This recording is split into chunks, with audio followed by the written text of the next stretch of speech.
Univer. Il était une fois un vieux couple heureux, de Mohamed Kheireddine.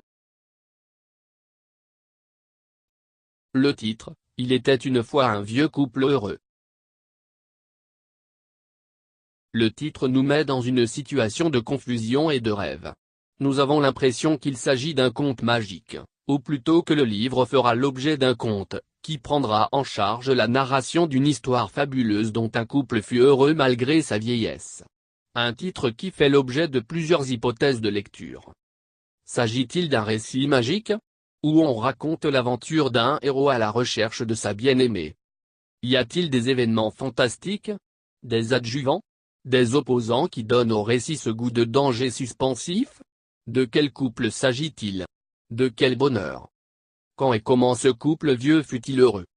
Le titre écrit en jaune, en majuscule sur un fond sombre semble insinuer ce malheur déguisé en bonheur souhaité ou perdu. L'effet de réel dans l'incipit de l'œuvre.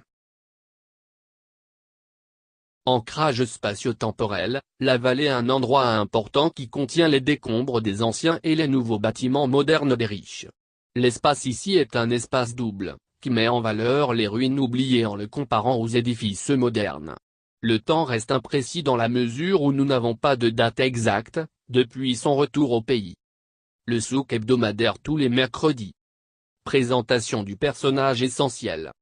Boucheb, un homme qui a sillonné le Nord, et une partie de l'Europe. Lettré et écrivain. La femme, sa femme dont on ignore énormément de choses soumises, citée en même temps que l'âne et le chat de la maison. L'intervention du narrateur, le narrateur intervient, pour commenter et préciser quelques caractéristiques relatives à Boucheb. Cette intervention donne à l'incipit cet effet de réel, car nous avons l'impression que le narrateur connaissait Boucheb et sa vie comme il est capable d'affirmer ou de nier certains faits. Rien de tout cela n'était tout à fait juste, seul le vieux Boucheb détenait le secret de sa jeunesse enfuie. L'incipit commence par une question qui le différencie d'un conte.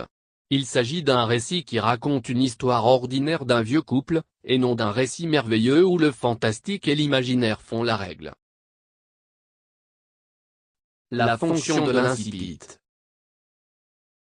L'incipit de l'œuvre identifie l'énoncé comme une narration romanesque, loin du conte et ses particularités.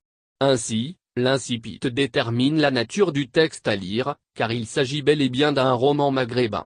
L'incipit ancre le récit dans le temps et dans l'espace en présentant son personnage essentiel Boucheb qui fait l'objet des discussions des villageois, qui leur inspire respect et admiration. L'incipit met ainsi le récit en marche, et alimente ses premiers fils narratifs. Il joue une fonction dramatique et présentative. Nous avons l'impression qu'il s'agit d'une véritable histoire, car le narrateur décrit avec précision et authenticité, la vallée et ses mutations, comme il introduit ses actants avec justesse, en intervenant pour commenter leur parcours narratif. Univer. Subscribe now to receive the next videos. S'abonner maintenant, pour recevoir les prochaines vidéos.